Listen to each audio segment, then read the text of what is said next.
Okay, so we're live here on day 3 of our incredible, our incredible 3 days, 3 days for 103, our celebration of what would have been Jack Kirby's 103rd birthday.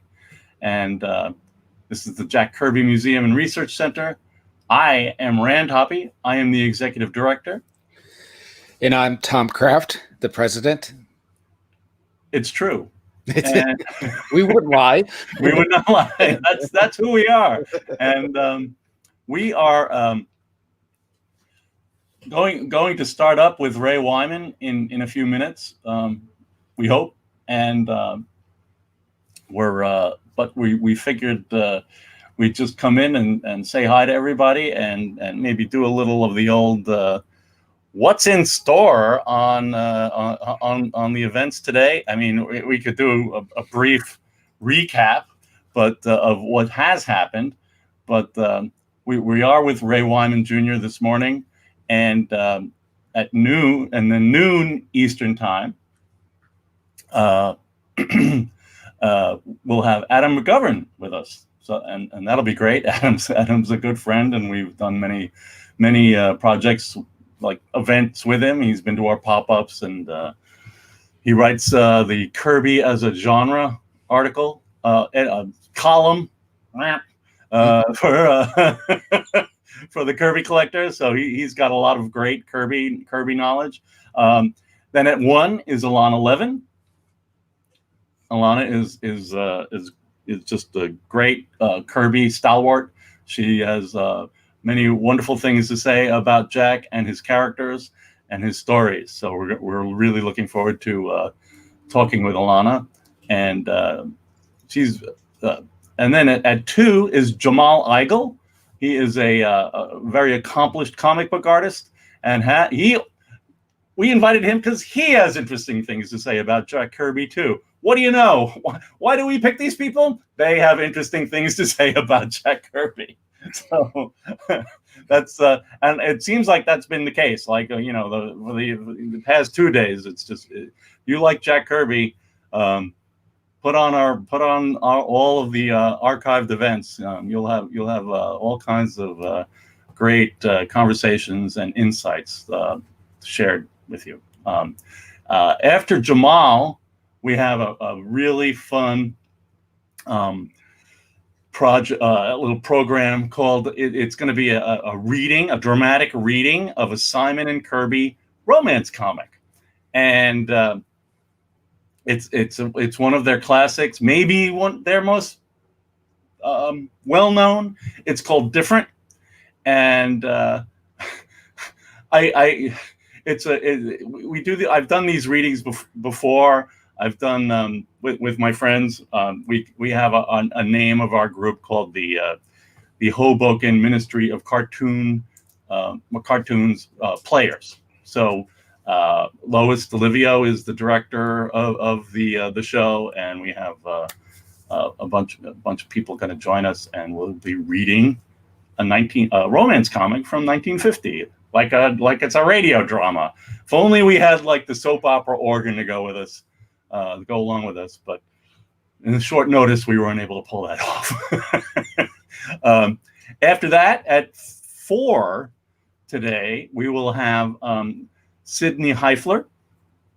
Sydney is a scholar of romance comics, so we figured we would have the romance comics afternoon with the Kirby Museum on our 3-day event, and we'll talk with Sydney about Simon and Kirby romances, and it should be very enlightening and educational and entertaining. So it's the 3 E's. No, anyhow. And then after that, at 5, we will be chatting with Abe Riesman, and Abe is a writer who has finished and is waiting to be printed his Stan Lee biography, True Believer.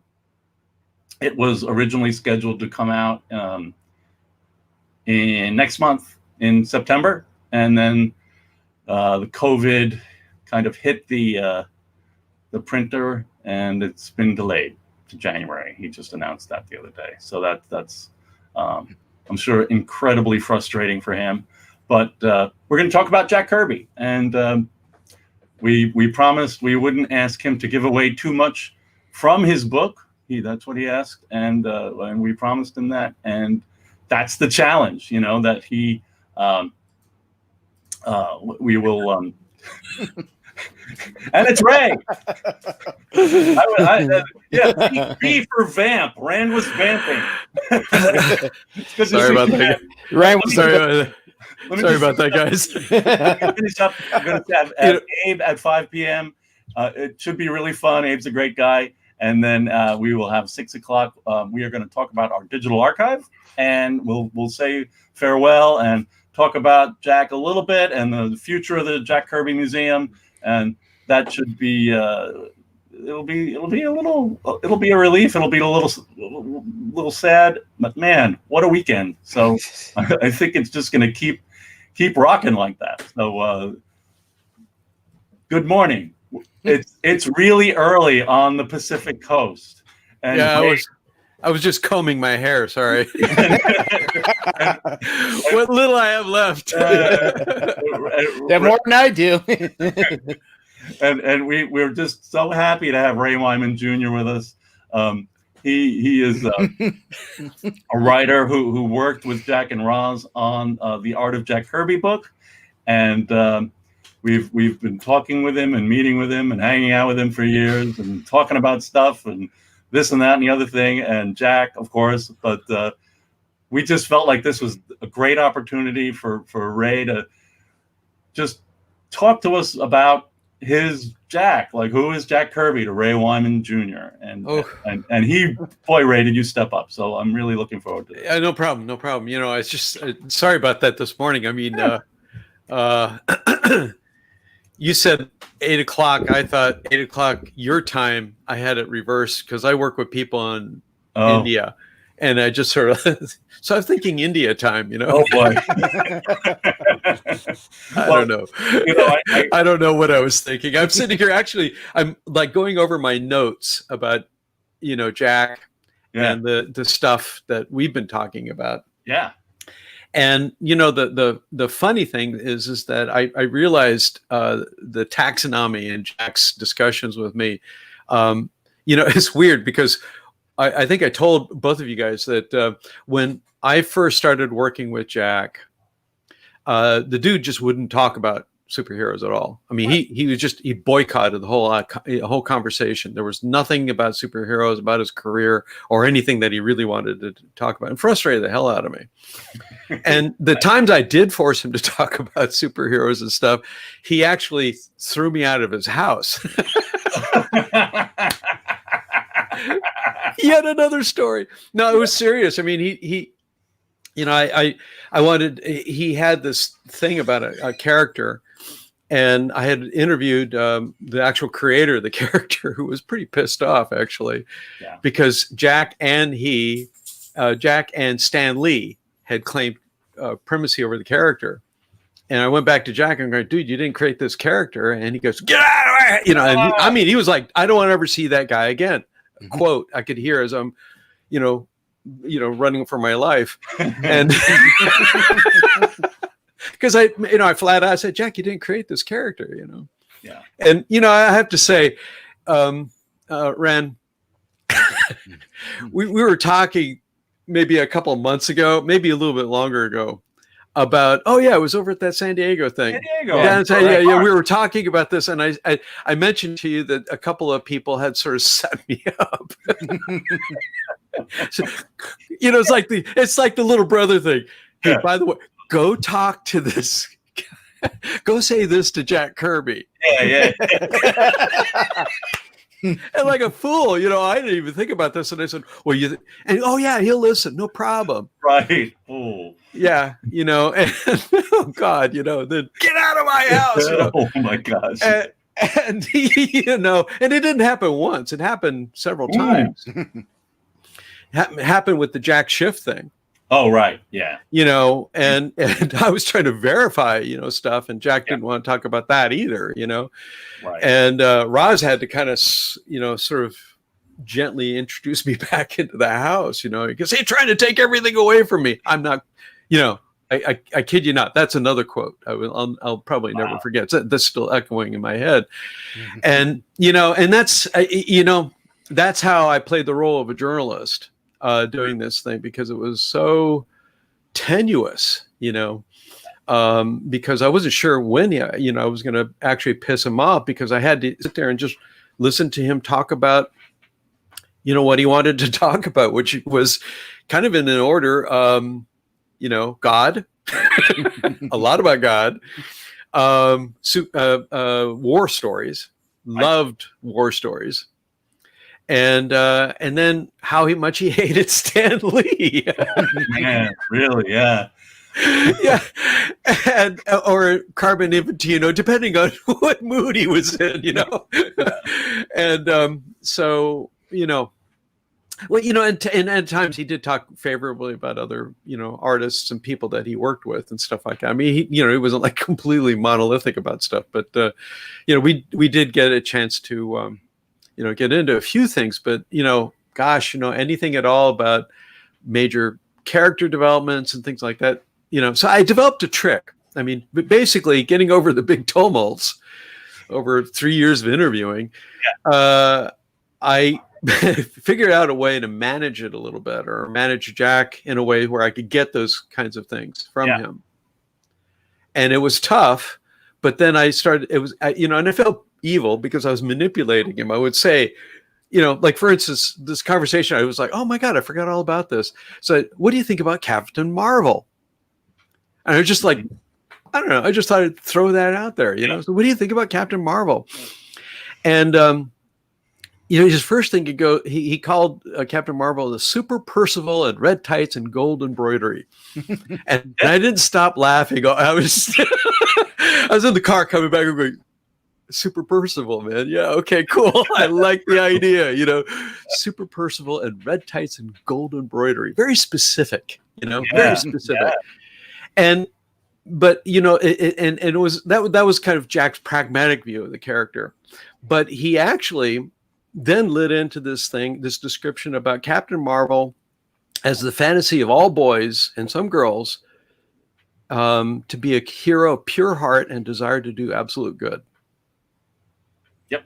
And I was like, well, define absolute good. I'm thinking, okay. And he goes, well, as adults, we, and this is paraphrasing, because unfortunately he did this over our usual snack of Sanka and peanut butter jelly sandwiches. By the way, that was his favorite, right? Right, so Sanka and Roz would say, "Hey, lunch. What are you gonna do?" I hated Sanka. I gotta tell you, Sanka is like one step beyond, man. And then, but as adults, we see the folly and danger of quests undertaken by a pure heart. I'm paraphrasing Jack. Sure. And then I interject, you mean quixotic? And he goes, like, shut up, kid. I got this one. Because he said that, imagine the qualities of a biblical character as the mightiest mortal on earth. We put him in tights, put a badge on his chest, we give him powers that rival Greek mythology, and all he needs is a mission. Otherwise, he does bad. Or other things go bad. And the funny thing is I thought, like an evil character. He goes, no. Marketability. Because remember, Jack never did anything unless it sold. Yeah.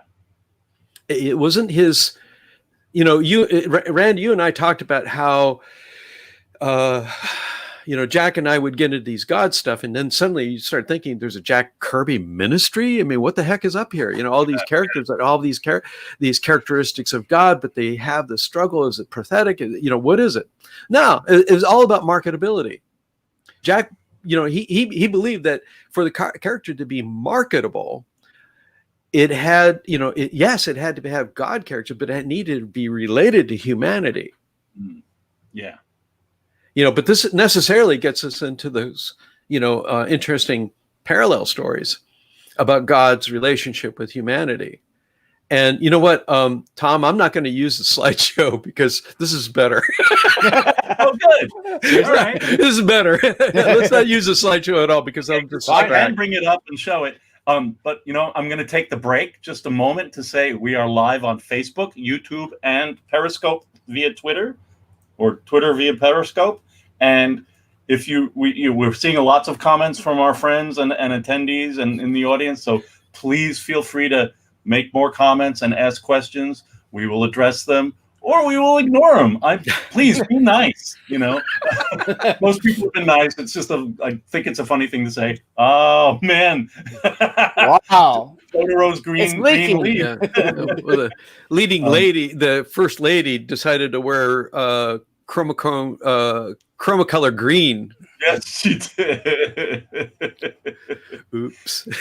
Okay, sorry. So, all right. So you don't want to do that. That's fine. Yeah, this is good. Yeah. Well, the thing is that, I'm going to break here and say I taught Sunday school for like a bajillion years. Yeah. And Lutheran school, and then I also taught for several years after that confirmation class until they threw me out. And kept on using Jack Kirby as model, Yeah. And who's Jack Kirby? Oh, this is a Jewish guy I do.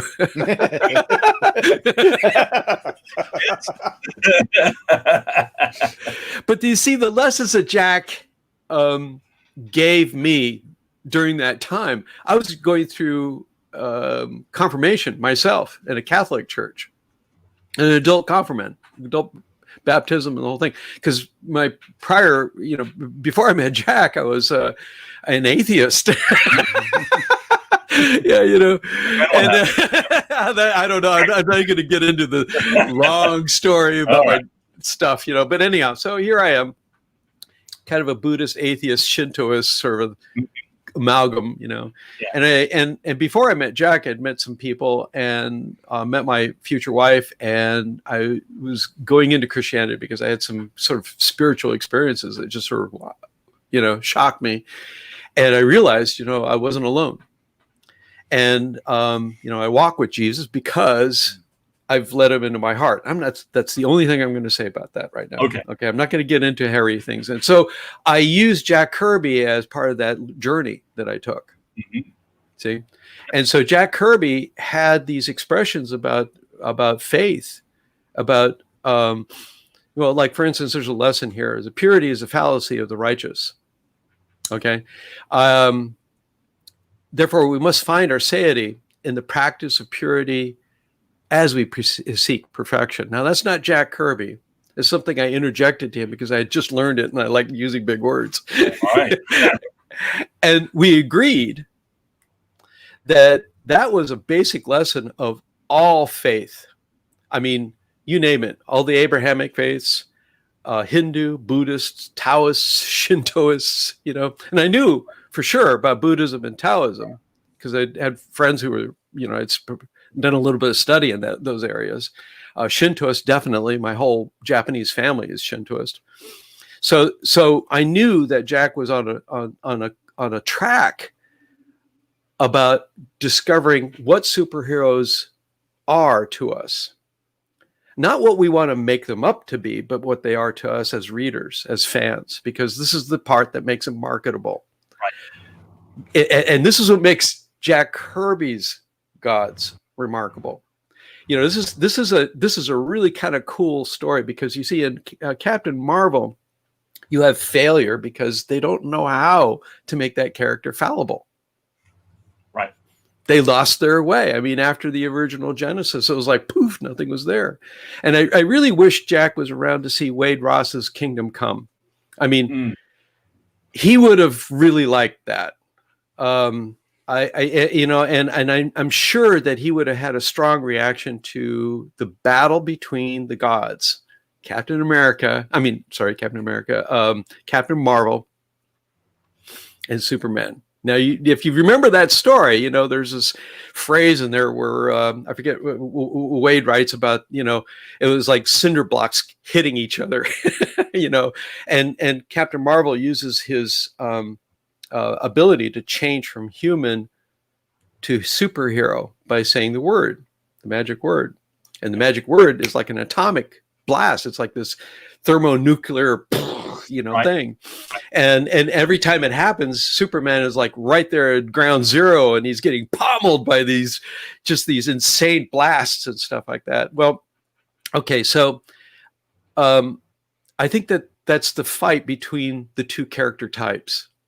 Wade Ross they have to be congratulated, because basically what they did was they took the key elements of the two types of God characters and had them fight to each other, and that's what makes the story interesting. That's what makes the story marketable. This is like, now so we have qualities of two different things that are completely opposite of each other. Superman, who is a hero, God hero without humanity, and Captain Marvel, who is nothing but humanity. All Superman has to do is grab Billy Batson, Billy Batson's head, and keep him from saying Shazam. Now, believe it or not, I used that story in my Sunday school classes alongside, the Old Testament stuff. We studied the siege of Jerusalem, and the advent of the mice and stuff like that coming out of the walls and killing all of the invaders, and all kinds of great stories there. And in this Captain Marvel versus Superman, Jack's idealism about superhero makeup in terms of marketability comes really into focus. And I think what happens here is that you've got, the struggle between life and immortality. You have the struggle between what's higher above everybody. You and I were talking about Terrible Turpin, and his struggle to straighten out and arrest Calabac, an evil god, and I think that when you contrast these two things, when you see these two things embattled with each other, all that happens to humanity is suffering, because humanity is left behind. And what makes that marketable is because, that's it, man. That's it. That's what's making us miserable. Yeah. So our faith in God is really the only thing that saves us, a real God. Sure.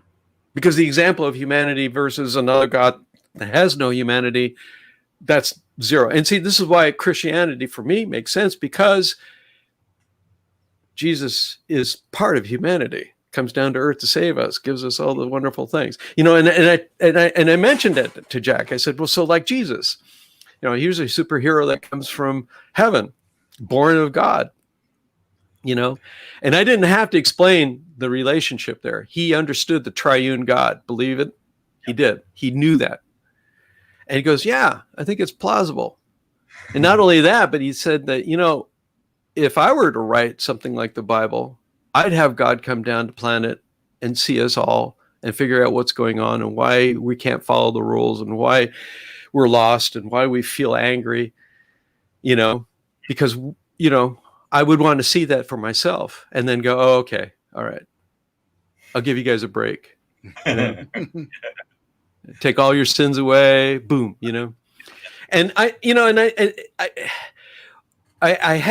have to say, I had a revelation myself about Jack's description of God and Jack's description of Jesus Christ and the Old Testament. We wandered quite a bit in these things.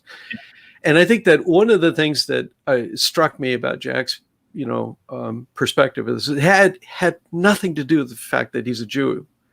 Had nothing to do with the fact that I was studying to be a Christian. It had nothing at all. It was more about what we prefer as human, the quality of human existence, and we just don't have enough people out there who understand that. And I think that's why superheroes falter, and that's why Superman's faltering as a brandable market. Yeah. The Superman falters because we don't know who he is anymore. We have to keep on reinventing him. Every time, every movie we see, every comic book series that we see, it's reinventing Superman once again, And the Marvel universe, that's what's so unique about it. And I give Jack the credit for doing this, is that those characters, every last one of them is flawed. Captain America's flawed, Iron Man, they're all flawed. They all have these huge Achilles heel, that is just like ready to get stomped on, and they need God or faith in something to drive them forward, whether they're right or they're wrong. And so the Endgame, I loved the film Endgame, because what I saw in Endgame was, there's the ultimate expression of what Jack was talking about. And there you are. It's all in a nice little bow like that. And for me, I think that it was really incredible. It was terrible at the same time, because at some point we don't want to see God written into our fables and stuff like that. But at the same time, it's a great way to evangelize. For me, as well, you see, I had to use superheroes to teach middle school Sunday school. I don't know if you've ever stood in front of a bunch of kids who are middle school. Oh man, no. And so I had to come up with a way to do this.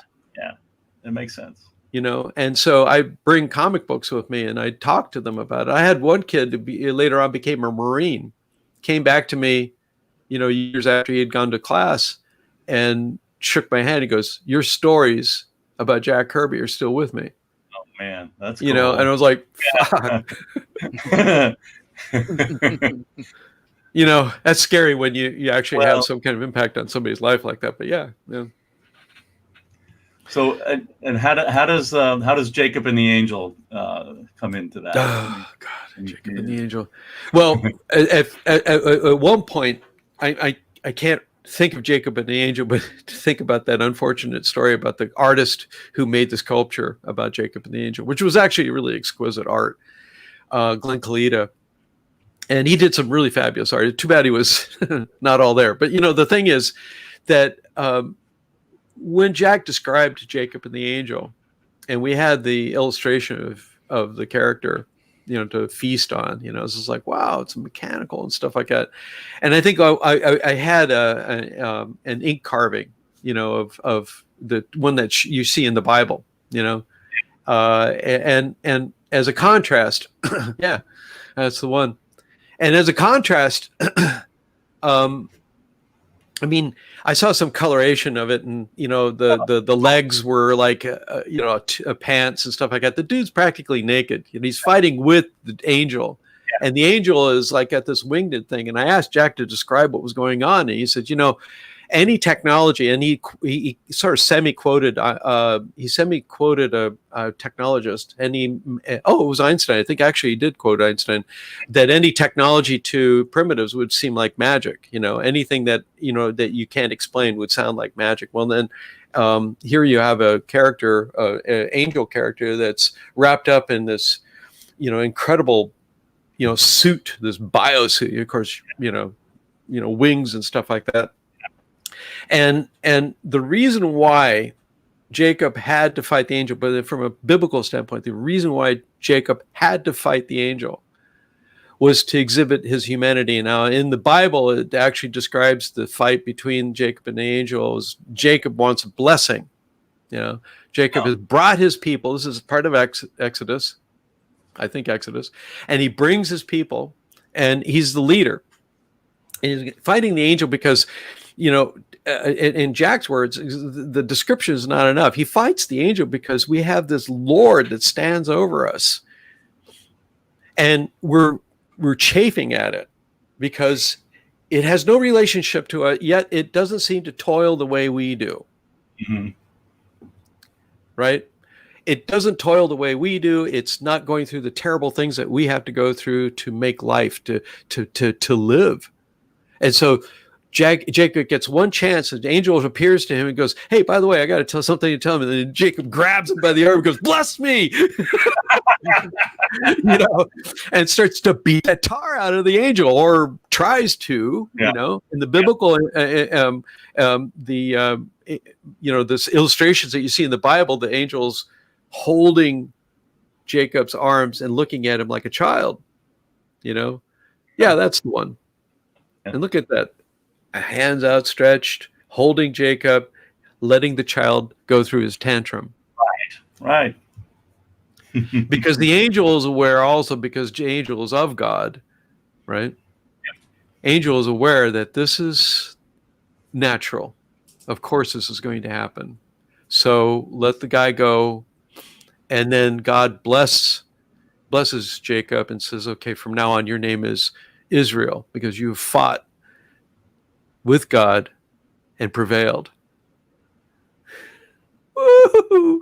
The hair on the back of my neck stands up every time I think about that. It was like, you did what? Can you see what Jacob's tribes got, with his followers and stuff like that? And Jacob tells them the story going, and they're all like looking at him going, you what? The last time that happened, he opened up a big old chasm in the ground and we all fell in, Yeah. And I think that, it's a heartbeater. It's on the level of David and Goliath. It's on the level of David later on pursuing Uriah's wife. Uriah's wife, and sending Uriah off to war to go die, and knowing full well that Uriah was going to die. Challenges of the human spirit. And so Jacob and the angel, though, is that description of it. And it's in the apologetics that you see. We have in the apologetics that we see that Jacob and the angel is used by Christians to describe the first appearance of Jesus, which is great. It's like, the first appearance of the Hulk, first appearance of Silver Surfer. Okay, so now we got this. I don't want. I know somebody's going blasphemer, but but there you are. This first appearance of the apologists have written about this is like the first appearance of Jesus, because God becomes aware of the struggle of humanity, or maybe is aware, and not just aware, but realizes or comes to a conclusion that something has to happen. Right. This parallel actually, and actually I mentioned that to Jack when we were talking about Jacob and the angel, and I went into that really complex thing about the triune God, three, right? So we have Father, Son, and Holy Spirit, and I said, and it's all in one, and it was Jack looked at me and goes, oh, like past, present, and future all at one time. This is over Sanka. I have a note with that, and I wrote that one down. Yeah, Jack, that's right. I'd read Dune, and in Frank Herbert's book, actually, he describes a character, Paul Atreides, who, imbibes in the spice, which is like some crazy liquor stuff. Some don't even need a bong for this one, and and you get because all you have to do is touch it and you start feeling it, But then Paul Atreides goes to the highest level of expression of pure transcendentalism, and he does see the past, the present, and the future. And not only that, but he sees the changes in the future that transitions the present. The different choices, Mm-hmm. And so Jack and I get into that kind of a conversation for a while about, well, yeah, so what if, right? And he goes, well, yeah, of course God has that power. Of course God has that power. He's like, he's absurd. It's absurd to think that God wouldn't. I said, but that's not exactly Jewish teaching, Jack. He goes, it doesn't matter. It doesn't matter. It's marketable. Yeah. We did have a lot of fun with those conversations, by the way. It's like, I mean, it's I think that one of the fun parts about it, I wish Jack was around. Actually, when I was teaching Sunday school, I wish I could have brought Jack along with me to talk about God, Yeah. Because like there's that other I wrote a headline that says, Jack Kirby, our relationship with God, it's complicated. That's right. I was just looking at it. Yeah. So good. All right. We'll use it later. Never erase. Yeah. Don't erase. Never erase. Sorry. Well, that was Jack Kirby's mantra, man. He would tell people at Mainline, he was, don't erase. Don't use eraser. Just keep on drawing. Yeah. Okay. So what I was getting on about is that, Jack, has an understanding, about story writing that kind of transcends everybody else's. We don't see, the machinations that go on there. And I think it was, and I've been kind of like running around looking for something here, and there was a Frank Miller inference, and Jack and Frank had a lot of conversations. And one of the things that, oh yeah, here it is. So Jack inspired Frank Miller, and a lot apparently, because Frank told me, specifically, oh yeah, Jack's like, so, and then, then all of a sudden you go, oh, that's why you wrote those characters the way you did. You thought deeply about some of these lessons that Jack gave us. And it kind of leads into here is that Frank said that Jack told him, they say write what you know, but what they really mean is write about what makes you really excited. And if God makes you excited, then find something there, draw that hook into it, but, explain it in a way that humans can understand it. Right. You can teach anybody anything, I mean, it was one of the reasons why I had a problem with one of the characters. Like there's a character called the Spirit. And the Spirit is like, whoa, dude, you got so much power that the power will define the character fine, but never defined humanity, because there's no relationship. So, the first 10 books of the Spirit, you're just like, that's kind of cool. You know what I'm talking about? It's the guy with the gold, not the detective, but the guy with the gold head and stuff like that. I wish we had an illustration of that. You don't remember that? Is that the gold? The Spectre? I don't know. I thought it was called the Spirit, not the detective and the guy. I'm talking about But anyhow, so there's, there are a lot of characters like that, where they're godlike characters and they don't have definition. Right. So I think that passionate preoccupation is the phrase I'm kind of looking for. Jack's passionate preoccupation. That's actually a phrase that he came up with. Wow. Yeah, he. Okay, so here's a segment I wanted to share with you. Show me a project, and maybe your wife, she just raises her eyebrow, and your friend and at work just shrugs. So you give up the idea and it doesn't die. You keep on working on it. And that's when it becomes a passionate preoccupation. Yep. And the parallel to that is that, well, of course, because if you ever saw Jack's closet, and the closet I'm talking about, the one was adjacent to the studio. It was piled high with unfinished work. Wow. Just piled high. I mean, it was like an amazing number of things. By the time I saw it, I think that some people had come in there and harvested a few ideas out of there. But I saw a lot of stuff in there that was just amazing. I mean, you were in a previous conversation, I think you were with DePelli, and you guys were talking about, you brought up illustrations for an unfinished comic story about Jack was doing a murder mystery or something like that. Yeah. Words defined on paper. Yeah. And I saw a lot of that. I saw piles of that stuff in there. Yeah. And so Jack's passionate preoccupation, he actually, he did a lot of what, he lived it. He didn't just say this stuff. He lived it. So my inferences with God and, my experiences with him, in terms of the stories that he told, was really just to fill in the blank areas of how he constructed his characters.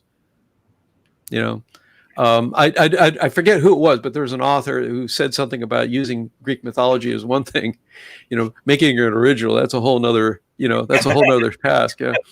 Shakespeare, you can do Shakespeare all day long, man, but you better come up with another, another twist of the story or something like that. It can't be about two lovers that kill each other. Right. It's got to be about two lovers that kill each other and then through time come back to life, or something like that, is it like that one story, it's just like the two lovers that become separated and there's a scissor involved in it. I forget the story. It's a movie. It was a really, really great film. Oh. Jack saw it too. And actually he goes, yeah, I like that one. So purely, So yeah, that's kind of where where I there's so much more that I would want to talk about it. We got into not just God's relationship with humankind, but also how the biblical story, why the biblical story has lasted all these years. And Jack also, we talked a lot about, for instance, how the Old Testament was passed on from generation to generation through people who were sayers. Yes. I guess that's the Hebrew word. I forget what the Hebrew word is, but speakers or sayers or something like that. And then that later on becomes rabbi. Not sure how that works, but okay. And, that's where the tradition of storytelling comes from, because they didn't write this stuff down. They memorized it. And that's why it was so important for young boys to sit down and memorize the Torah and go back and repeat it and be able to do it flawlessly, because that was part of the tradition. I've always thought that Christianity should do the same thing, because I think that it would get a little bit more order in the way people believe in things. You wouldn't have so many different people running around with 1,500 different ideas. Yeah, exactly. And cherry picking stuff, One last thing I want to, maybe we can get to some questions if there are any. The one last thing I did ask Jack about, the how old the planet was. We got into that. Yeah. Of course I was going to do that. Of course I was going to do that. And so I sat down and I talked to Jack. I said, well, there's this group of Christians that think that the planet's only, 4,000 or 5,000 years old. And he goes, what? And I said, yeah. And I said, and they say they get it from the Old Testament. He goes, I don't see a date on the Old Testament. That was it. There's no date in the Old Testament that says, oh yeah, we got 5,000 years old and the clock is running. Yeah. So that was Jack's answer to that one. It's not biblical. So let's see. We got questions. Let's see what we've got. Ray Wyman, why are you so? I got one here. Okay, go. Got a live one. Oh gosh, demon. Yeah, good question. Yeah, I think the demon is, all the gods have a relationship, and I mean the evil gods and the good gods. So any hero or villain is part of that matrix of hero building. So you have a hero that doesn't have a firm mission to do good, then he's going to do bad. And then you have the one that has a great mission to do good, and he's going to struggle with doing good all the time. The demon is the character in the middle. Yeah. Wants to do good because he knows that it's right to do that, but is evil to his core. The only way to call him is by calling the dark one, Yeah. Beelzebub, come back. Yeah, I think that, I don't have notes on that specific character, but I believe that is a very good reaction. It's a struggle between good and bad, good and evil. The dark one and the world of the dark and the world of the light. Calabac, was pure evil, right? But Orion was the guy who was like, hey, whoa, wait a minute, we can't do this. Silver Surfer. Oh, yeah. And Galactus, Galactus has got to be Satan, man. He's got to be, he's all dressed up in that technology, and he has a herald that goes out there to go announce to the earth, I'm here to destroy you. Enjoy it. Rejoice. Silver Surfer going, no way, man, dude. And I think that the demon has that kind of a quality. I mean, he doesn't have that kind of his existential sort of experience in the middle of anything, but as far as the stories that Jack wrote. But I believe that, yeah, that's Jack going, well, hey, what about a character in the middle of this thing? Yeah. Sure. Yeah. Anything else?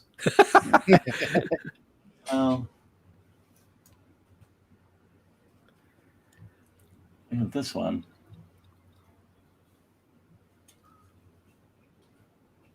Wow. I love the whole DNA experience that Jack was telling, along with the anti-life equation during the Fourth World.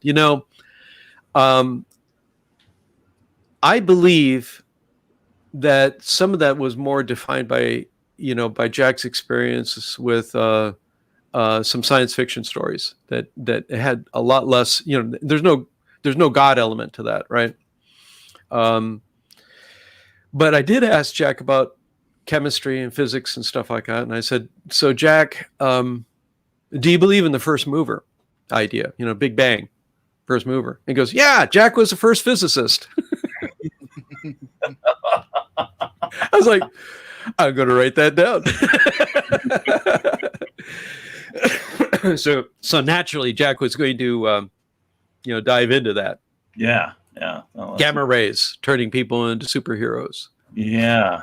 Yeah. So there naturally would be an elixir or something that the evil ones or the good ones or whatever would have, and that and I'll tell you what, New Gods actually has kind of an interesting lineage. I don't know if a lot of people realize this, but one of my favorite TV shows is Stargate. Yeah. Long-running TV show. And the Goa'uld, the evil of evils, the system lords, becomes aware of this terrible weapon that's in the middle of a planet someplace in the the evil area, not Earth, but it's this mountain, and you got to open it up. And there's an episode where one character is like feverishly trying to open this thing up to stop another really bad evil guy. There are all these system lords, and every character is like increments worse than the other one, the previous. And that's one way of making people sit up and listen to a story. Is that you have this bad guy, but oh my God, the bad guy behind him, and so on and so forth, right? So the evil guys, stack up. So this DNA thing comes in there, and they use that too. And I believe that the writers of Stargate, whether they realize it or not, borrowed a lot from Jack Kirby to keep that story going for 10 years. Yeah. Really, it was a movie. And it was great. I saw the movie. I was happy. I was satisfied. Right? It was like, oh, cool. They went through the thing, and they came back, and hey, everybody's happy. No, now we're going to do 10 years of a series and 2 more movies. But I loved every bit of it, because what I see is this transition. So now, to adapt the technology, our understanding of technology, or our understanding of chemistry, and try to define a drama. That's totally Jack Kirby. Yeah. Yeah. I gotta say, yeah, because Jack was first to do that a lot. Right. Yeah. There are very, very few story creators that really adapted that. Now, you could argue that some science fiction writers, book writers, Isaac Asimov, among others, who also, did that kind of a thing too. Now, I'm not an expert in science fiction writing at all, but yeah, you have a lot of people out there that use gamma rays as part of their story. For instance, with DNA, once we figured out what DNA was all about, and it becomes vogue to talk about DNA in the 60s, now naturally it triggers the mind, and suddenly we become very inquisitive about stuff. So an inquisitive mind like Jack Kirby is going to pick up on that like that, right, and go, hey, the basic key of life. Mm-hmm. So now we got to have the anti-life. Yeah. So that's natural Jack Kirby progression. Yeah, it's perfect. Yeah, very good. I don't know. We're getting close to ending times. So we're any more comments, or what else is happening, Ray? Any Jack? Yeah, Kirby? I'm glad you mentioned. Well, you and I are working on conversations with Jack. Right. Yeah. So we're and now that's transitioning. That's actually pulling all of my God conversations with Jack, among other things, into a book that we can distribute and give to fans and give to people who are researching. The bold approach that we're taking is instead of having a he said transcript. Right. We're doing this as Jack is writing like an essay on God's, so they're like little, well, not maybe for one great big essay. It's like little mini essays on each topic, So people will find the conversation on Captain America, and there's an element there. There's Captain Marvel. I don't know if Superman's in there. Oh yeah, Superman's in there. Other the vulnerability of humanity and things of that nature. So that's all in there, and I'm kind of hoping that maybe we can get people to read that. Then I'm almost embarrassed to mention this. This is my passionate This is my passion. Yeah. My preoccupation. The Is the Horde. The Horde. Okay, and people have been hearing me goes, oh, there he goes again, talk about the Horde. What's up, man? Yeah, what's going on?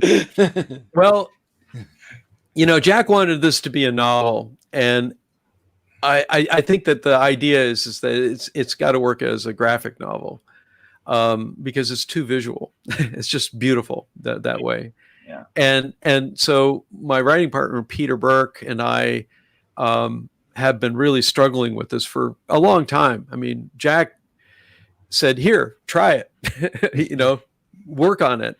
Yeah. And we got an agreement with Roz, and so we've been working on it ever since. I mean, this is going on some years now. Yeah. And I finally feel like we've gotten to a point where we understand the lessons that Jack left for us. Yeah. And these lessons are really, really hard to learn. It was one thing I've learned is these lessons are really, really hard to learn unless you have true dedication to the art.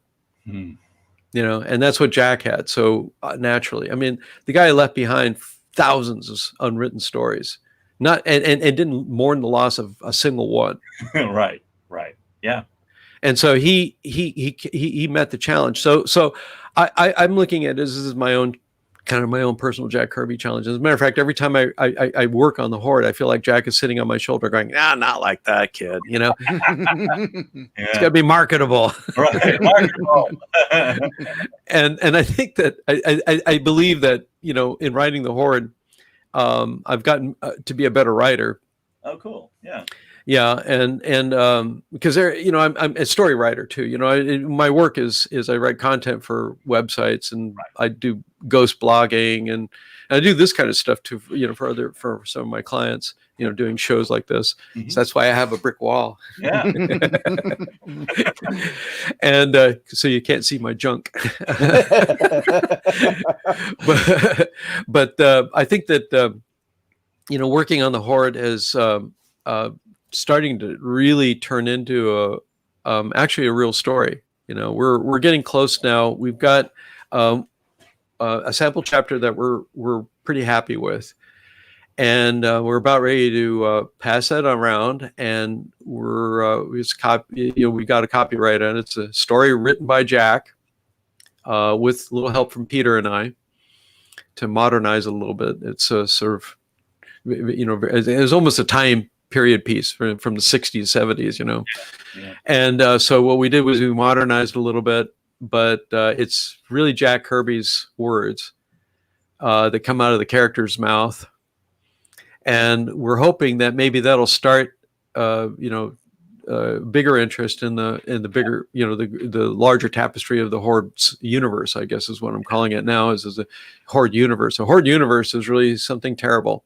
It is. And well, it is. I mean, Jack, believe it or not, Jack read the same philosophy. Got a couple more minutes here. Jack and I read the same philosophy book by a guy named Jose Ortega, Revolt of the Masses, which, as I understand, almost every politician has read, because it describes how the masses become disenfranchised and become irritated and so angry with the powers that be that they revolt. And Jose Ortega wrote this before the Spanish Revolution, and we know what happened to Spain during the Revolution and after the Revolution. And it also portends the destruction of Germany, pre-World War II Germany, right? Because the masses rose up. They hated the subjugation that was given to them by the Treaty of Versailles, right? And they rose up against the Europeans and fought them to the death. Yep. Yep. And a lot of other people died because of it. Well, Jose Ortega was very accurate. And then when Jack Kirby and we spent a lot of time talking about Jose Ortega and how it relates to the Horde. And I think that's that's why I guess that is why it's my passion. I really believe that, and I think that I think the Horde kind of exemplifies maybe one of his greatest secret stories that's never been published. Yeah. So I'm hoping that maybe we can get that over the goalpost and make something happen with it. Yeah. All right. Okay. We hope so too, and we want to help as much as we can. Absolutely. In whatever way that might make sense. So we'll keep talking about that. I love that. Make things happen. I don't want it to make sense. I just want it to be nice. But by the way, Tom, I was going to wear the same shirt as you're wearing right now. I'm really glad I didn't. Well, actually, the reason why I can't is because the green is that's chroma key green. It is. Yeah, but you can use blue. He's using blue. You got blue? Oh, yeah, I have a green screen. So it's key on green, and suddenly I'm transparent. Yeah, he was transparent this morning. All right. Yeah. Okay. Thank you so much, Ray. Yeah, thank you, Ray. Sunday School with Ray Wyman. My pleasure. My pleasure. Thank you. Yep. And we will. We're going to move on to our next show, which is with Adam McGovern, and he's waiting backstage for us. So, bye, folks.